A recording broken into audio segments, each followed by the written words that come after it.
Inilah cara mencari supply and demand di market live. Oke, teman-teman. Jadi, pertama yang harus kalian tahu dalam teknik supply and demand adalah candle base. Oke, jadi kita harus tahu candle base itu gimana. Supply atau demand itu zone-nya biasanya itu berbentuk candle base. Oke, candle base itu gimana, Bang? Nah, candle base itu biasanya bentuknya tuh yang kayak gini, guys. Nih, dia bertumpuk atau bentuknya itu kayak pin bar, macam-macam lah kayak gini. Nah, kayak gini. Ini adalah candle base. Nah, teman-teman, kita perlu cari area supply atau demand di market yang ada candle base kayak gini. Nah, ini adalah area. Jadi, supply and demand itu berbentuk area, teman-teman ya. Kan di satu harga aja. Nah, kalau di satu harga itu kan kita tahu adalah support and resistance. Nah, berbeda terbalik dengan supply and demand. Supply and demand berbentuk zone. Jadi ada zone di situ. Nah, itu adalah area jual atau area beli kita lah untuk yang pengguna supply and demand. Nah, jadi trader supply and demand akan open posisi atau akan entry di area-area supply atau demand. Di tingkat lanjut, mereka akan entry di area-area supply and demand yang bagus. Nah, tapi teman-teman, dalam video kali ini kita akan ngebahas cara marking supply and demand dulu tanpa kita melihat faktor dari kualitas dari supply and demand-nya ya. Karena untuk teman-teman yang masih baru mungkin nanti takutnya akan kebingungan kalau kita itu memperhatikan quality zone-nya juga. Tapi untuk awal kita fokus cari supply and demand-nya dulu dah. Kita nggak perlu quality zone-nya dulu. Nah, pertama teman-teman bisa manfaatin yang namanya, kalian lihat di sini ada min 50% body candle. Nah, jadi indikator ini itu membantu teman-teman untuk mencari candle base. Nah, berarti berdasarkan indikator ini, candle base adalah bodinya ini 50% dari total candlenya, kurang dari 50 gitu ya. Nih misal kayak yang ditandain, jadi yang ditandain warna kuning ini adalah candle base menurut indikator ini. Nah, tetap yang namanya indikator yang nggak sempurna. Jadi teman-teman jangan berpatokan 100% dari indikator. Nah, ini cuman buat ngebantu deteksi awal kita lah untuk teman-teman yang baru. Jadi tetap indikator terbaik adalah mata yang terlatih. Nah, di sini di indikator tertulis min 50% body candle. Jadi, setiap body yang kurang dari 50% dari total candle ini, nah itu dikategoriin sama indikator ini adalah menjadi candle base. Nih, kayak gini contohnya guys. Jadi, ini kita ukur, tinggi candle ini totalnya adalah 38,8 ya 39 lah. Nah, kita ukur lagi bodinya. Bodinya adalah 16,7 yang mana kurang dari setengah dari totalnya. Nah, itu dikategoriin dari indikator ini menjadi candle base. Nah, makanya berubah warnanya gitu. Nah, ini buat awal aja teman-teman, buat ngelatih. Jadi simpel lagi nih, nentuin supply and demand itu sebenarnya patokannya adalah base-nya ini. Nah, kalau market turun itu namanya supply kayak gini. Simpel itu di atas harga sekarang itu dinamakan supply. Nih misal ada candle yang kayak gini. Nih ada candle base ya warna kuning. Nih berarti kalau posisi ini di bawah di atas harga sekarang, berarti ini namanya supply gitu ya. Nah, misal kalau kita zoom out, nah di sini kan ada warna kuning juga nih, sama warna kuning yang ini kita tandain ya nih. Yang ini posisinya kan di bawah harga sekarang. Nih, posisinya kan di bawah harga sekarang. Berarti namanya demand. Membedakannya itu supply atau demand. Nah, cuman sama-sama patokannya adalah candle base-nya, teman-teman. Nah, jadi untuk menentukannya adalah kita harus cari base-nya dulu. Misal di Euro USD base-nya yang mana? Jadi caranya kita bisa hidupin matiin. Nah, kalau normal ini kan nggak kelihatan apa-apa. Kalau teman-teman yang baru mungkin nggak cekatan lah ngelihat candle base. Lagi bisa kita bantuan pakai candle indikator ini. Nah, di sini ada warna-warna kayak ini, berarti ini area supply. Kenapa? Karena di atas harga sekarang. Nah, ini harga supply. Jadi simpel lagi nih. Kalau kita sudah nemuin area supply, disitulah alasan harga itu merespon atau putar balik lah. Jadi simpelnya kalau harga masuk ke area supply atau demand, nah maka harga akan terjadi putar balik yang respon atau mantul lah simpelnya. Nah cuman kita kan nggak tahu supply atau demand mana yang akan direspon sama harga. Cuman kita tahu harga itu balik arah kayak gini karena ada supply atau demand. Misal kita contohin yang ini kan mereka terjadi pantulan harga di sini ya. Untuk Euro USD di harga 11.00.002 ya. Nah, kita lihat di sebelah kirinya guys. Kita tandain. Nah, kalau kita lihat di sini ada candle yang berwarna kuning. Nah, berarti harga itu balik arah dikarenakan ada demand berarti. Nah, ini kan banyak nih, demand. Cuman harga ini kan ngemakan sampai bawah sini, respon sampai bawah lagi. Nah, demand ini yang terjadi pantulan yang kencang. Nah, itu kita sudah tahu tuh. Alasan harga balik arah karena adanya supply and demand. Nah, cuman kita nggak tahu yang mana sih supply atau demand yang akan kerespon secara 100%. Nah, makanya di situ ada yang namanya kemungkinan atau probabilitas di trading.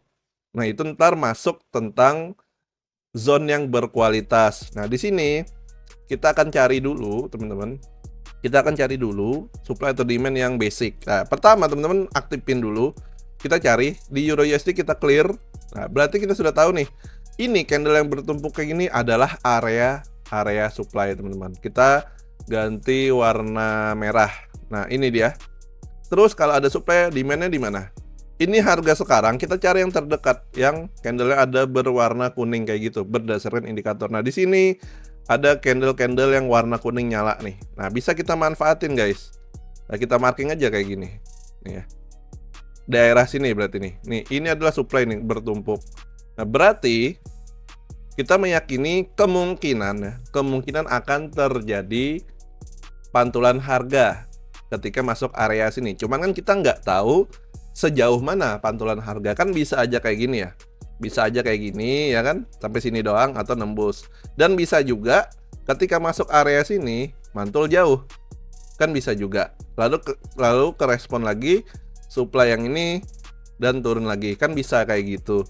Nah, makanya di trading kita harus realistis, ada yang namanya probabilitas. Makanya kita perlu menjaga manajemen resiko di trading, karena kita nggak tahu secara 100% area mana yang akan direspon dengan pantulan yang kencang. Nah, gitu guys. Jadi teman-teman, aktifin indikator ini. Nah, kita cari. Nah, misal di Euro USD, oh ternyata ada supply, di sini ada supply. Tapi teman-teman, secara market structure ternyata sedang downtrend. Nah, kalau downtrend kita cenderung cari sell dong, karena follow trend. Nah, berarti demand dan supply, berarti kita lebih cenderung memilih supply-nya. Kenapa? Karena marketnya sedang downtrend dan kita fokus cari sell. Berarti untuk probabilitasnya itu lebih tinggi untuk mencari sell only sebenarnya. Cuman di sini kita belajar tentang marking. Nah, di sini juga ada candle yang bertumpuk. Berarti ini adalah demand, guys.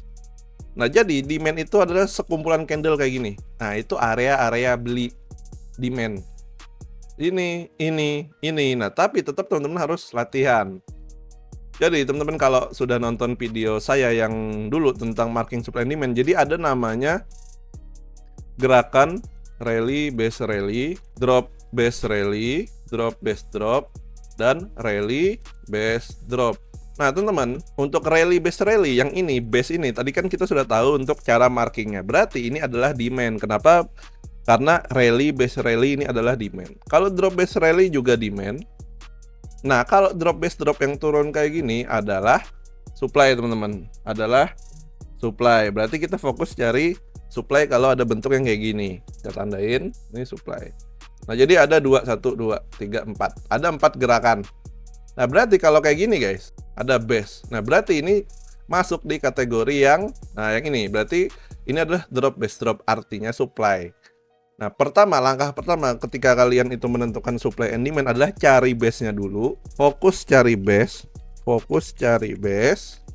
Terus baru tentukan gerakan SND-nya berbentuk apa. Nah, jadi teman-teman, untuk nentuin ini nih demand jenis apa sih atau supply jenis apa. Jadi teman-teman harus cari base-nya dulu, cari ya sekumpulan candle pakai indikator yang tadi, baru tentuin gerakannya nih. Misal kayak gini kan, kita lihat ini adalah drop karena tidak nyala ya yang warna kuning ini, berarti ini adalah drop base drop, berarti ini masuk kategori yang supply. Terus kita cari yang rally base drop misal. Kita cari dulu sekumpulan candle. Nah, kayak gini kan ada sekumpulan candle, berarti candle base kita marking dulu guys.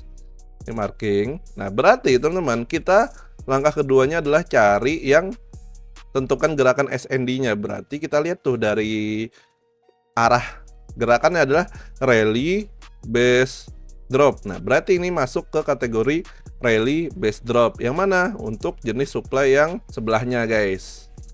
Nah, ini dia. Berarti yang ini. Lalu, teman-teman, kita cari yang demand lagi. Contohnya ada rally, base, rally. Nah, kita mulai yang kita marking tadi dulu, teman-teman. Kita fokus cari yang gampang-gampang. Ini adalah candle base ya. Tadi sudah pakai indikator, kita bantuin indikator. Nah, kita lihat dulu arahnya tuh, gerakannya kemana. Ini ada candle gede ya, berarti drop, base, rally. Berarti ini adalah drop, base, rally. Nah, ini demand yang ini. Jadi ada 4 jenis lah, ada 4 jenis. Nah, kita marking, teman-teman. Kita sudah tahu nih gerakannya nih, gerakan yang ini. Terus yang ini lagi kita cari contohnya. Kalau bingung, teman-teman tinggal latihan aja. Nah, kayak gini, drop, base, drop. Nah, di sini ada, teman-teman.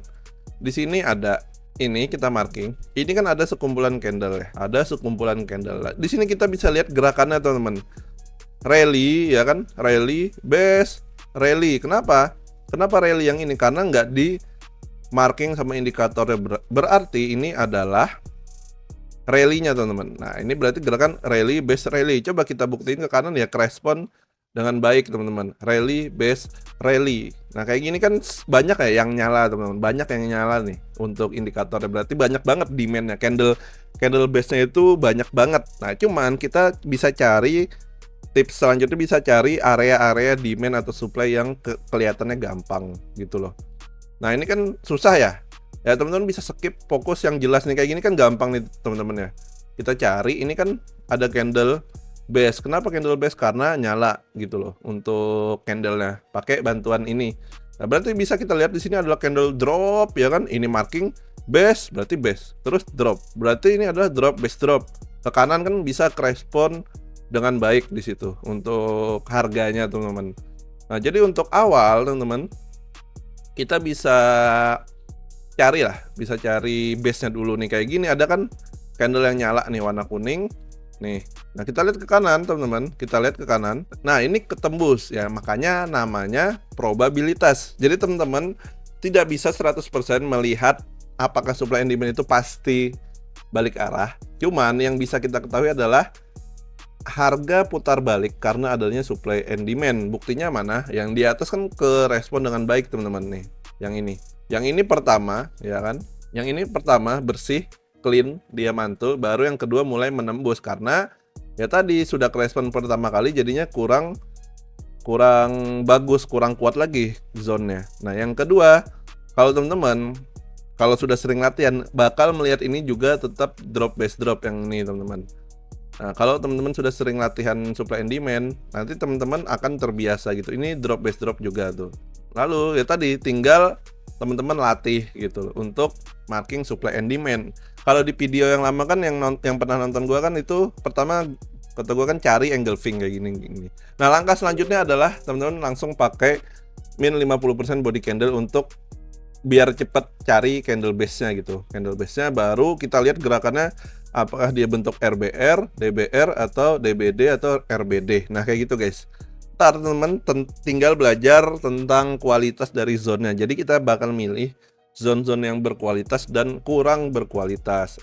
Artinya kalau zone berkualitas ya lebih tinggi kemungkinan harga akan mantul di area situ. Nah, teman-teman, ntar kita bakal bahas di next videonya. Nah, itu teman-teman dari video kali ini, semoga bermanfaat. See you next video. Thank you.